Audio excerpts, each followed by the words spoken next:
Boa noite, como vão todo mundo? Aqui nós estamos estreando no perfil Eleitoral em Debate a nossa primeira live do confinamento, a live que visa a gente fomentar, discutir e os desafios que o direito eleitoral irá enfrentar agora, essa pandemia do Covid.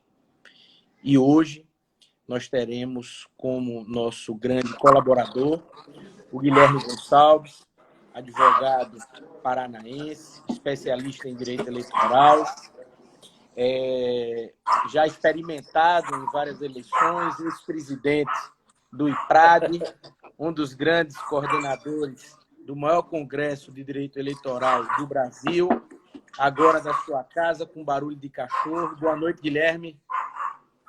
Boa noite, Delmiro. Boa noite aos colegas. Só fechar aqui que a cachorra entrou em desespero do Eleitoral em Debate. É um prazer participar dessa live, sobretudo num momento tão grave, um momento diferenciado, que eu acho que talvez nem as gerações dos nossos pais tenham vivido um momento tão extraordinário quanto esse, né? Dessa pandemia que acaba refletindo na vida pessoal de todo mundo e, por consequência disso, também, evidentemente, isso vai se refletir na nossa democracia, no nosso processo eleitoral, que todos nós torcemos, acho que isso é unânime entre todos nós, que, diante das circunstâncias extraordinárias, não viabilize extraordinariedades daquelas que nós todos repudiamos. Então, é um prazer participar dessa live contigo, te cumprimentar, eu que às vezes sou um infrator meio que reincidente lá do grupo, às vezes eu me empolgo e mando aquilo que não é próprio. Eu quero cumprimentar o Delmiro, esse grande desembargador, um injustiçado, infelizmente, por um tempo estranho que nós vivemos hoje, mas que fez um belíssimo trabalho no COPEG e coordena o grupo com toda a competência e firmeza próprio dos homens que sabem como conduzir, né? Sem ser pusilânime, mas sendo democrata. Então, estou à disposição. Já estamos aqui com mais de 20 espectadores. É um enorme prazer a gente estrear com essa audiência e desejar receber todas as perguntas que possam fustigar um pouco desse desafio que é essa pandemia. Guilherme, você observa que no momento de crise social, econômica, no momento onde o isolamento social se faz presente, necessário, propostas legislativas surgem à torta e à direita e sobre o mote de, muitas vezes, desviar o foco, mas nós temos hoje em discussão duas situações muito concretas. A primeira, a possibilidade do enfrentamento de uma PEC, uma proposta de emenda constitucional, visando a unificação das eleições para 2022. Isso é uma proposta. Um outro debate é sobre um possível adiamento das eleições ordinárias, aí previstas para outubro, e aí ninguém apresenta uma data razoável. O projeto que foi inscrito no Congresso Nacional versa sobre uma data em dezembro, com o segundo turno no mesmo dia. Então, eu queria saber sua opinião, como é que você enxerga essas propostas, se você acha que é o momento. Eu já me posicionei publicamente, em antecipo, e Belo artigo. Tratar o assunto como cautela. Me posiciono em total alinhamento com o deputado federal e presidente da Câmara, Rodrigo Maia, e o ministro do TSE, vice-presidente e presidente a partir do dia 26 de maio, Luiz Roberto Barroso, no sentido de que o momento exige, antes de tudo, cautela. Mas eu gostaria de lhe ouvir. Eu acho que a palavra, e como você muito bem fixou no seu artigo, Delmiro, é cautela. Cautela porque, em primeiro lugar, nós estamos diante de uma crise que ela não tem ainda o contorno adequado em termos de quando ela começa, quando ela termina e quais são as suas condicionantes. Eu tenho uma mania meio obsessiva de toda vez que acontece uma circunstância dessas, eu fico obsessivo, leio tudo que vem a respeito. E, de fato, eu não consigo achar uma linha de conduta. O que nós sabemos é que a solidariedade que se expressa em ficar em casa em isolamento, como eu estou desde a sexta-feira passada, é a atitude mais correta e que pode resultar e maior eficácia para combater essa crise. De todo modo, o que é preciso ressaltar? Que, em primeiro lugar, temos que nos afastar dos oportunistas. Oportunistas são aqueles que já têm uma concepção antiga a favor da unificação das eleições e aí aproveitam do momento, que é um momento histórico propício, e retomam essa proposta. Em segundo lugar, a gente tem que combater o discurso demagógico. Vou dar um reflexo no discurso demagógico. Esse discurso, com todo respeito a quem pensa de um modo diferente, de que deveríamos abrir mão do Fundo Especial de Financiamento da Campanha para socorrer a situação do coronavírus. Pode parecer estranho e até prepotente o que eu vou dizer, mas quem conhece de governo federal, o nosso amigo professor Luiz Fernando Pereira diz que abaixo de bilhão para governo federal é troco, ele tem razão, sabe que não são 2 bilhões a mais ou a menos que farão a diferença no combate ao coronavírus. Um decretinho do Ministério da Saúde consegue mobilizar mais recursos e hoje à tarde mesmo o ministro Alexandre de Moraes deu uma decisão transferindo aquele fundo da Lava Jato, que já chega a 1 bilhão e 600 milhões de reais, para essa finalidade. E, por fim, vamos trabalhar o que eu chamo de propostas bem intencionadas, a preocupação legítima com aqueles que enxergam corretamente as dificuldades que o processo de disputa eleitoral vai enfrentar caso essa crise impeça, exija o isolamento social até por volta de junho, julho, agosto. Primeiro que isso liquida todos os eventos do direito eleitoral nossos, né? Inclusive o Congresso Brasileiro, nossa 7ª edição aqui em Curitiba, nós havíamos e temos uma ideia de fazê-lo no início de agosto, mas vai depender desses fatos. Em segundo lugar, que ele impede, de fato, né, a mobilização necessária e a rua faz a democracia respirar. Então, isso é inescondível, é insuprimente. Se tivermos que ficar no isolamento social até agosto, setembro, eu entendo que o adiamento ele é necessário. Porém, e aqui vai um porém muito sólido, há que se entender que as eleições, a separação entre as eleições municipais e nacionais e estaduais, não se trata de uma decisão meramente política sem um embasamento histórico. Quem estuda a matéria sabe que todas as democracias contemporâneas que podem ser adjetivadas como democracias têm como tempero do processo democrático uma espécie de mobilização permanente. Eu lia o texto da Abradep, que foi feito em 2015, antes da Lei 13.165, a Abradep, Academia Brasileira de Direito Eleitoral e Político, e lá a posição da academia é muito clara. E remete a Assis Brasil, que no início do século XX dizia que o povo e a democracia, portanto, ele só aprende votando, né? Então, essas eleições que não são com grandes interregnos, que permitem a efervescência democrática do debate, são particulares de todas as democracias. Para usar o exemplo dos Estados Unidos, lá as eleições são sempre coincidentes. As eleições para as counties, para as prefeituras municipais, para os estados, divergem das eleições nacionais. E mesmo nas eleições nacionais para o Congresso e para o Senado, existem as chamadas middle term elections, que são as eleições de meio de mandato, que fazem justamente o contraponto democrático avaliatório da gestão daquele presidente que tem o direito de se reeleger. Então, o Brasil não pode cair nesse discurso oportunista. E até porque a justiça eleitoral não... Quem milita sabe. Ainda mais com uma campanha de 45 dias. É impossível a justiça eleitoral organizar uma mega eleição que vai redundar em pouco debate, sobretudo no município, para os vereadores, para os prefeitos. Então, essa é a minha posição. Mas, se for necessário, aqui eu estou de acordo com a tua introdução, Delmiro.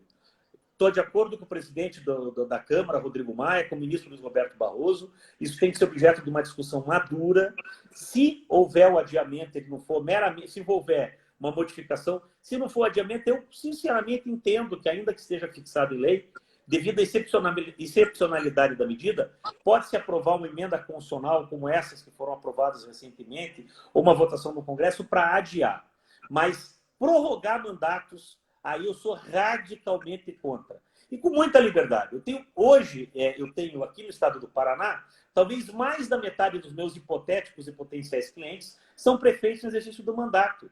Ficariam muito felizes com mais 2 anos de mandato sem ter que concorrer à reeleição. Mas essa quebra da normalidade democrática e uma mudança de regra do jogo, mesmo diante de um fato tão grave, me parece que seria um desserviço sério a esse amadurecimento democrático que justifica a atuação de todos nós. Ô, GG, Guilherme, a Amanda Nara, ela pergunta aqui, eles não irão adiar? Pois é, Amanda. Essa é uma discussão que nós estamos defendendo, a precocidade, o assodamento dessa discussão. Nós estamos defendendo que haja mais cautela, mais paciência, que se espere o avançar do combate à disseminação do Covid-19, para que a gente possa verificar o poder de reação que o país possui, o poder de união que a política brasileira pode contribuir nessa oportunidade. Não é um momento de situação e de oposição, e sim um momento de união de forças para que a gente possa diminuir os índices que são especulados e, via de consequência, garantir as eleições para outubro sem maiores percalços. O que nós estamos a discutir é: vamos deixar de lado as propostas demagogas, os aproveitadores do momento, e vamos refletir. Vamos avançar nas possibilidades de que aceitamos, sim, a possibilidade de vermos o pleito adiado, mas não podemos aceitar essa posição de unificação.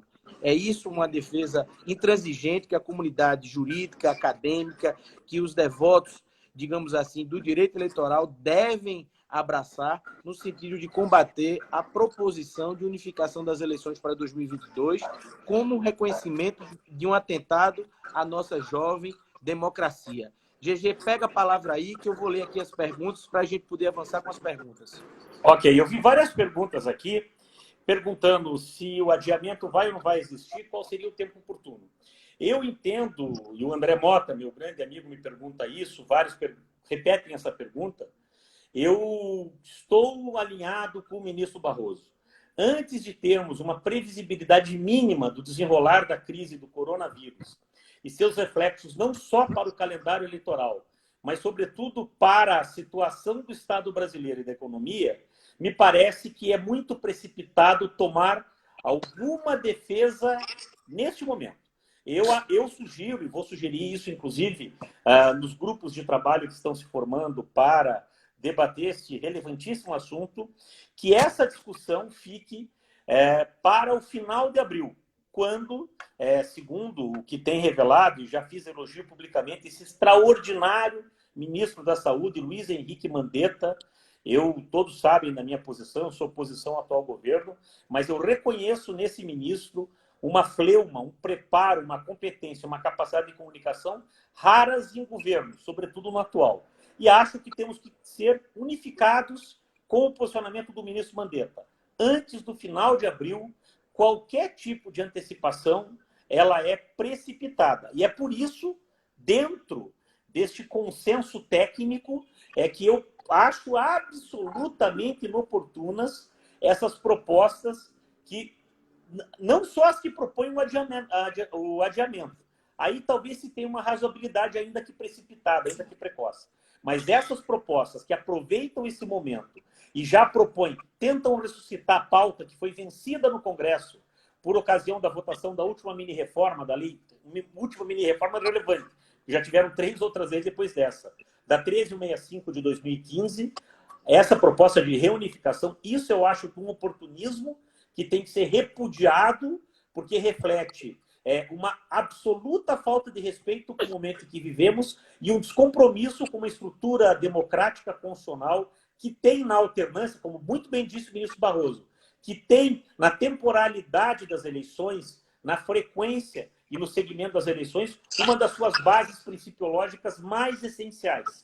Insisto, não há democracia representativa estável sem eleições frequentes, sem eleições que não sejam coincidentes, como os exemplos, ou países que não têm eleições coincidentes, são países parlamentaristas, cujas eleições nós nunca sabemos quando serão. Há mandato máximo, não há mandato mínimo. Então o sujeito pode ficar 6 meses, derruba o gabinete e faz outro. E, portanto, nas democracias presidencialistas, com termos certos de mandato, como a brasileira, a norte-americana, não há coincidência de mandatos. Portanto, quem está propondo isso nesse momento, se aproveitando dessa que é a pior crise da humanidade desde a Segunda Guerra Mundial, como bem disse a Angela Merkel, está cometendo um oportunismo que todas aqueles que acreditam, aquelas e aqueles que acreditam na democracia, devem repudiar. Bem, agradecendo esse nosso público de estreia, queria aqui consignar o registro da presença do Gustavo Guedes, Idésia Kelly Barros, especialistas em direito eleitoral que vão contribuir com o Eleitoral em Debate. Queria agradecer aqui as manifestações do Leonardo Félix, jovem advogado combatente aqui em Pernambuco, e dizer que a nossa intenção é essa. A intenção da live é aproximar. Pernambuco e Paraná hoje estão unidos em torno do debate, não há posições que sejam radicais, são posições centradas, e uma delas, em resumo, é que nós devemos esperar abril, o final de abril, para que a gente avance na discussão sobre a necessidade ou não do adiamento e, desde já, gritar e alertar não à unificação para 2022. Essa é uma bandeira que nós devemos nos agarrar e propagar desde então. Outro ponto interessante, muito interessante, foi que o ministro da Saúde do Brasil, o Luiz Mandetta, hoje, ele provocou o debate e disse muito claro que compete ao Congresso Nacional. E foi esse recado que o Tribunal Superior Eleitoral deu na última quinta-feira, no dia 19 de março, na última sessão presencial dos ministros do nosso Tribunal Superior Eleitoral, que deixou bem claro que o prazo de filiação se mantém no dia 4 de abril, então todos os pretensos candidatos devem ficar atentos a esse prazo, o prazo de filiação deve ser respeitado, não há o que falar em mitigação desse prazo, em qualquer tipo de modificação no que toca a esse prazo, questão de natureza interna corpo, de responsabilidade partidária. E é isso. Guilherme, o que é que você enxerga no que toca, voltando a falar, sobre o Fundo Especial de Financiamento Público e as políticas que visam extirpar os valores que já foram direcionados e remanejados do orçamento para o financiamento da democracia brasileira? Aí eu falo com muita liberdade, já vi várias e várias participações aqui. Eu não teria condição de citar, mas estou profundamente honrado de ver que grandes eleitoralistas que eu conheço estão nos dando, Delmiro, a honra da presença nessa despretensiosa live, né? Acabei de ver que minha filha entrou também e disse que eu estou bonito, mas ela não vale, se ela não falasse alguma coisa diferente, ela perdeu o presente de aniversário dela. De todo modo, vamos lá. Duas questões que eu quero colocar aqui. Todo mundo sabe, eu gosto muito de trabalhar com a parte de propaganda eleitoral. E a gente sabe que propaganda eleitoral, ou na fenomenologia do trato com a propaganda eleitoral e do direito eleitoral em si, sempre vão conviver naquilo que eu chamo de tensão colidente, dois princípios essenciais. A igualdade de oportunidades, que todo mundo conhece, a igualdade de chances, paridade de armas, e a ampla liberdade de convencimento. Bem ou mal, para quem fala de pré-campanha, respondendo a pergunta de uma colega que já se colocou ali, estamos todos dentro de uma inequívoca igualdade de oportunidades. Porque sem mobilização popular, sem poder fazer reuniões grandes, aos candidatos resta aquilo que nós estamos fazendo aqui, que é utilizar de redes sociais que, salvo a utilização criminosa de robôs, são igualmente acessíveis a todos os candidatos. Basta que se mobilizem para fazer esse pré-debate na rede social. Então, de certa forma, na pré-campanha, estamos todos no mesmo barco. Ah, mas o prefeito é candidato à reeleição. Eu, sinceramente, tenho vários clientes e não gostaria de estar no papel de um prefeito candidato à reeleição. Hoje o ministro Mandetta foi muito feliz ao abordar esse aspecto da necessidade da despolitização no sentido da política, no mau sentido, porque política é necessário para fazer tudo. Aliás, o ministro Mandetta talvez seja a maior prova, eu disse isso hoje à tarde, em algumas redes que eu participo, que o Mandetta é um deputado do DEM com 2 mandatos e no terceiro, se eu não me equivoco.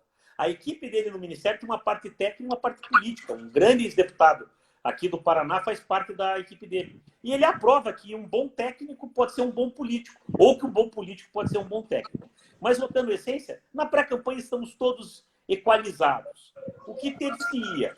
Se, de fato, tivermos que ficar em isolamento social de julho em diante, não dá para fazer campanha eleitoral. Aí eu concordo. Aí, até em benefício desse princípio, que eu defendo com tanto vigor, de que o direito à propaganda eleitoral é um direito bilateral, é um direito do eleitor, do cidadão, sobretudo, e não apenas do candidato, não dá para pensar uma eleição sem mobilização de rua, só pelas redes sociais. Aí eu acho que o adiamento é inevitável. Mas, para isso, é preciso ter responsabilidade. E aí nós entramos no Fundo Especial de Financiamento de Campanha. Guilherme. Oi. Eu queria só deixar destacado, a Iana Postigo, ela falou sobre os atos de pré-campanha, agora entrou em matéria de prestação de contas. E aí, para que a gente não possa exaurir o conteúdo da semana, nós vamos, a partir de amanhã, falar de prestação de contas. Exclusivamente sobre atos de pré-campanha e, num outro momento, exclusivamente sobre prestação de contas e gastos também nesse período de pré-campanha. Da pré-campanha. O que é interessante, muito bem posicionado que você disse, é um momento de igualdade de condições, na medida que o que se impõe é o isolamento social e o que sobra são as redes sociais digitais. E elas serão a grande ferramenta de comunicação necessária, porque qualquer outra forma de comunicação, aquela pessoal, é uma comunicação criminosa e irresponsável. E também pegando um gancho no que você falou, no que toca aos prefeitos de mandato, eu também concordo com você que eles estão em posição totalmente crítica. Aqueles prefeitos que hoje guardam um elevado índice de aprovação, inclusive ficaram reféns a uma política de saneamento, a uma política de combate à endemia, que eventualmente qualquer percalço vai colocar em jogo todos os 3 anos e 6 meses. Da mesma forma, uma oposição que tente radicalizar, uma oposição que tente vai sofrer as consequências. Fazer uso desse momento para fazer uma política baixa, uma política rasteira, perderá totalmente seu crédito. E a gente observa isso. Existem algumas cidades que a gente observa que estão atuando na medida das suas possibilidades no que toca à informação, a colocar um carro de som, a aumentar a questão da informação do próprio cidadão no que toca ao necessário isolamento social, e a gente tem que repetir isso, o momento é de ficar em casa. E aí a oposição, ou ela vai ficar ou calada ou aderir a esse projeto. Não, eu acho que há momentos, Delmiro. Você sabe que, voltando e falando rapidinho do fundo, mas dando um antecedente, quem trabalha, quem está lendo, quem vê essa questão da radicalização, pela primeira vez nos últimos, talvez 5 ou 6 anos, nós estamos vivendo um momento raro e um momento democrático raro. Há um consenso. Há quantos anos o Congresso Nacional, Câmara e Senado não votavam por unanimidade uma medida proposta pelo Poder Executivo? E o estado de calamidade pública foi votado por unanimidade. O que faz veraz aquela ideia que perpassa todos os teóricos da democracia. Há que se ter um limite, há que se ter um consenso mínimo. Talvez, lamentavelmente, esse vírus maldito, veio nos dar, como contraparte à tragédia que ele representa, sobretudo aos mais idosos e frágeis, uma ideia de consenso. E aí que eu chego no Fundo Especial de Financiamento de Campanha, que eu já vi que tem vários debates. Olha, eu já disse isso no começo e vou reiterar. 2 bilhões de reais é muito dinheiro para mim, para o Delmiro, para todo mundo. Mas do ponto de vista do orçamento geral da União, daquilo que se gasta nas mais variadas iniciativas, 2 bilhões não é um recurso que vai impedir qualquer política eficaz, seja de combate ao coronavírus, seja de compra de respiradores, seja de assistência social. Só aquele R$200 que vão dar por 3 ou 4 meses vai exigir do governo federal 15 bilhões de reais. Uma das iniciativas. E eu acho que, ao lado das medidas de saúde pública, de resgate social, é necessário que nós mantenhamos forte a ideia da democracia. E se o nosso Supremo Tribunal Federal, depois corroborado pelo nosso Congresso, entendeu por extirpar o financiamento privado da campanha e limitar o financiamento a pessoas físicas, algum recurso há que se ter. E aí eu respondo a pergunta da minha também, Delmiro, como você. Aqui no Paraná a gente não é tão nobre como no Nordeste. A gente chama de desembargador eleitoral. Mas foi juiz eleitoral aqui, Andréia, que fala que 45 dias de pergunta é muito pouco tempo para a campanha. Efetivamente é. Eu sou daqueles que defendem a campanha. Eu sou absolutamente liberal, quase que von Misesianos, né? Quase que ultraliberal em termos de controle da propaganda e da liberdade. Alunos de Carlos Neves. Alunos e seguidores de Carlos Neves. Mas, de fato, 45 dias é um tempo restrito. Mas aí eu pondero, Andréia, é melhor ter uma campanha restrita e ter a data da eleição e alternância preservada do que a pretexto de ampliar a campanha, se de fato estivermos em condição, respondo outro, de fazer as convenções entre 20 e 25 de agosto. GG, só para fazer uma pausa. Oi, não? Perguntaram aqui sobre as questões das convenções, já 2 ou 3 pessoas. Outra pessoa aqui, o Márcio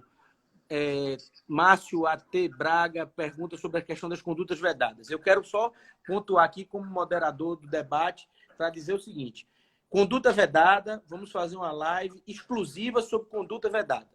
E sobre as convenções partidárias, eu quero fazer aqui um parêntese. O GG vai falar, mas deixar bem claro. Está lá, a data própria, a data reservada, a data 20 de julho é 5 de agosto, isso. A data que a gente cria como expectativa que estejamos bem para realizar as convenções partidárias sem prejuízo.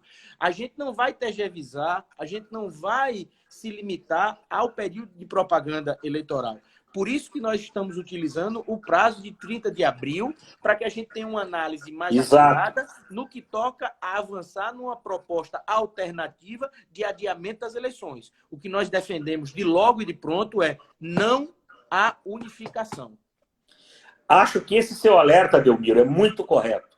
Eu, de fato, e aí quem tiver alguma dúvida sobre essa questão, há vários documentos da própria nossa Academia Brasileira de Direito Eleitoral e Político, que o Delmiro reproduziu hoje aí nesse nosso grupo de discussão do WhatsApp, a respeito de como os argumentos a favor da unificação das eleições, eles são absolutamente, além de ser rebatíveis, eles acabam contribuindo e afrontando a ideia do desenvolvimento democrático.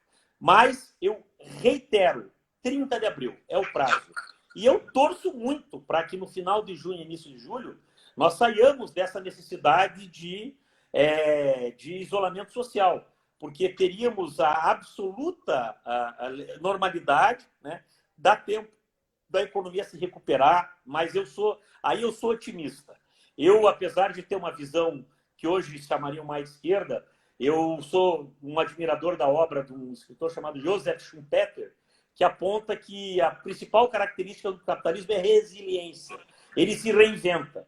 Surge um Che Guevara para contestar o capitalismo, vira um ícone de venda de bottoms e de camisetas. E eu entendo que quem está acompanhando a questão social toda está percebendo que a própria economia já começa a se organizar de modo a se adaptar a isso. Os restaurantes todos estão trabalhando em delivery. Nós, como advogados, teremos que nos reinventar a partir de 30 de abril, porque certamente, se não tivermos condição de ser presencial, a justiça pode até tardar, mas não pode falhar. Nós vamos ter que inventar um meio de trabalhar que hoje os projúdios da vida, não os PJS, não o ministro Henrique Neves me mata, eles vão se colocar. E aí que eu acho que é preciso, voltando ao início, Delmiro, voltando ao centro do nosso debate, essa necessária cautela. Mas essa cautela tem que se dividir em dois aspectos. Não admitir nenhuma espécie de precipitação até que tenhamos uma previsibilidade mais científica, o que hoje não temos. Há expectativas, o JP Morgan fez um levantamento, aí outro já manda dizendo que vai ter repiques. Eu prefiro acreditar no nosso ministro da Saúde de que nós vamos ter um pico e acho que o nosso governo corretamente está agindo assim. É melhor acertar no exagero do que errar na falta. E aí eu tenho certeza que no 30 de abril nós vamos poder ter uma previsibilidade, mas esse é um aspecto. O segundo aspecto, nós não podemos tolerar, como eleitoralistas, como democratas, como defensores de um modelo de democracia, onde todos nós pré-compreendemos que a evolução do voto se dá mediante a sua prática constante. O que eu acho que merece o nosso mais absoluto repúdio são essas propostas inconvenientes e oportunistas de unificação das eleições. Todos nós aqui temos uma grande influência nos parlamentares do nosso Congresso Nacional.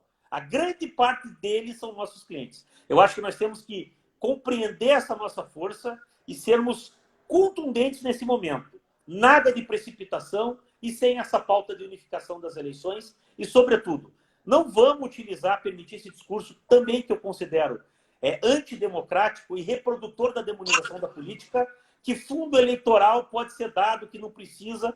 Alguns que defendem isso são bilionários, aí não precisa de dinheiro público para fazer campanha. Guilherme. Mas a grande maioria dos vereadores e prefeitos pelo país todo, se não tiverem alguma forma de financiamento público e não puderem ter financiamento da pessoa jurídica, nós vamos ter eleições menos mobilizadas, com menos debate e mais pobres do que já foram as pobres eleições de 2016. Guilherme, completamos agora 30 minutos da estreia da nossa primeira live do perfil Eleitoral em Debate. Eu queria agradecer aqui a audiência de todos os amigos em nome do Pablo Bismarck, também advogado aqui em Pernambuco, grande amigo. Eu estou vendo um monte de gente. Quanto que nós estamos aí? Eu estou até assustado. E aqui a REC des Planchas, não sei como se pronuncia, Hector Planchas, fala sobre... Acredito que o Congresso também irá ponderar a necessidade de esperar mais um pouco para dispor de alguma alteração. E eu lhe respondo com muita tranquilidade para dizer que é o seguinte, no artigo que eu escrevi no blog do Edmar Lira, eu deixei bem claro que para realizar qualquer tipo de mudança, nós vamos viver uma engenharia legislativa. Existem prazos no próprio regimento, prazos legais que precisam ser respeitados, e não é possível acreditar que uma PEC, um projeto de lei que visa alterar as regras do jogo eleitoral tenha uma velocidade ao ponto de se exaurir o debate no mês de abril.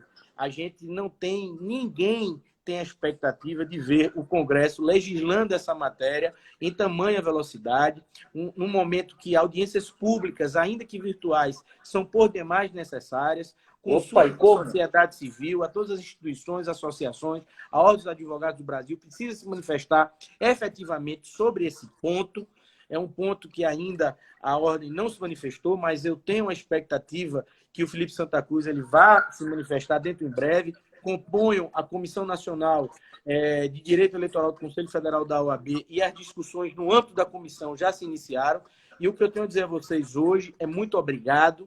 Estreamos aqui com um público excelente, nós temos apenas 1.000 seguidores e estamos aqui com 5% desse público acompanhando ao vivo a nossa live. A você, Guilherme Gonçalves, o nosso muito obrigado. Nós vamos tentar, no decorrer da semana, apresentar outros temas, outros debates e conto, obviamente, com a participação, com o engajamento de vocês, porque o nosso interesse hoje é um só, é difundir a defesa irrestrita do não à unificação das eleições para 2022. Guilherme, muito obrigado e um abraço forte à nossa querida presidente do IPRAD, a Carol Clesby. Estamos aqui. Ela não está aqui.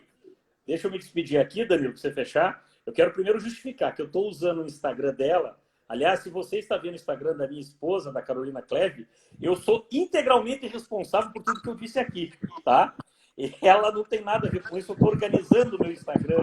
Que, aliás, o pessoal deve ter visto o Instagram do meu escritório, está aí também, mas eu vou querer colocar. Eu quero cumprimentar, Delmiro, pela iniciativa extraordinária. Você que tem sido aí um dos maiores incentivadores, organizadores, teve um papel extraordinário quando foi desembargador eleitoral aí em Pernambuco, sem puxar saco. Eu quero te dizer que, inclusive, estou usando jurisprudências suas e a favor das minhas teses, senão eu ia te pegar de jeito aí na nossa gloriosa Recife, e que essa iniciativa frutifique. Eu acho que isso ajuda a todos nós, que amamos tanto o direito eleitoral, que somos apaixonados. Eu acho que renova não só o espírito meu e seu, que estamos aqui podendo dialogar, tanto tempo não dialogávamos assim, mas para dar uma certa esperança de todo mundo que a gente pode estar isolado em casa, mas sozinho jamais. Então, eu agradeço a tua iniciativa, me coloco à disposição. E por final, olha lá, o Pedro Pontes, que é outro amigo. Eu vi, eu ia falar da anualidade, Pedro. Ele coloca da mitigação do princípio da anualidade, mas, Pedro, a discussão exatamente da emenda à Constituição é também enfrentar o princípio da anualidade no que toca a mudar a redação do artigo 16. Eu não vejo como uma mitigação, e sim como uma alteração à Constituição. Uma alteração. Mas deixa eu dizer uma coisa. O GG concorda. Em relação ao 16, a todos que perguntaram, Iana, o Pedro, que eu já desde logo cumprimento, há um detalhe. A jurisprudência brasileira, na minha opinião, infelizmente, porque esse precedente que eu vou citar foi um dos primeiros a reduzir os campos, os instrumentos de propaganda eleitoral, já mitiga, de certa forma, o 16 em situações excepcionais. É um acórdão de autoria do ministro Aires Brito, que julgou constitucional a eficácia, a vigência da lei 11.300 de 2006, que foi aprovada em março de 2006, que trouxe, entre outras alterações, a proibição de brindes, showmícios e outdoors na campanha eleitoral, e que instituiu na 9.504 o artigo 30A. Eu não tenho nenhuma dúvida que, sendo através de PEC, concordando com a Iana, e havendo esta excepcionalidade, não haveria uma violação à regra do artigo 16. Por quê? E aqui eu retorno ao que eu já falei. Porque teríamos uma situação de material igualdade de oportunidades. Muda para todos. E a regra do artigo 16 ela existe como princípio, uma regra constitucional contra a majoritária, para justamente evitar alterações de ocasião. Então, me parece que, em havendo o devido processo legislativo muito bem abordado pelo Delmiro, não há problema em se fazer o adiamento das eleições, o que já não penso, não por conta do 16, mas por outras questões em relação à unificação. Então, quero de novo agradecer. Num domingo à noite que estava a gente aqui, está no 4º dia de isolamento, é uma alegria e que iniciativas como essa persistam. Vejo aqui meu grande amigo Rui Fonsati, eminente eleitoralista lá da nossa cidade de Toledo, onde, devido a esse maldito coronavírus, não conseguimos fazer um congresso agora na última sexta-feira, mas certamente iniciativas como essa do nosso grande parceiro Delmiro vão persistir, e isso nos renova o espírito, incentiva a alma e deixa a mente atenta para que a gente não desista da luta. Não é o fato de a gente estar em casa que nós temos que ser menos contundente e intenso no nosso debate. Perfeito, amigo. A proposta eram 30 minutos, estamos chegando aos 40. Muito obrigado. Não entendo ainda sobre a permanência desse conteúdo aqui no perfil. Espero que fique como os stories, pelo menos por 24 horas, para a gente verificar o acesso e o engajamento do pessoal. Compartilhe o nosso grupo, e aí já fazendo o jabá, porque o nosso interesse é esse. Vamos discutir, vamos fomentar, e amanhã vamos buscar qual é o melhor tema de forma democrática. Se é pré-campanha, se é conduta vedada, se são gastos de pré-campanha. Vamos pensar sobre amanhã. Um abraço forte, tudo de bom, um excelente domingo. Fiquem em casa. Boa noite.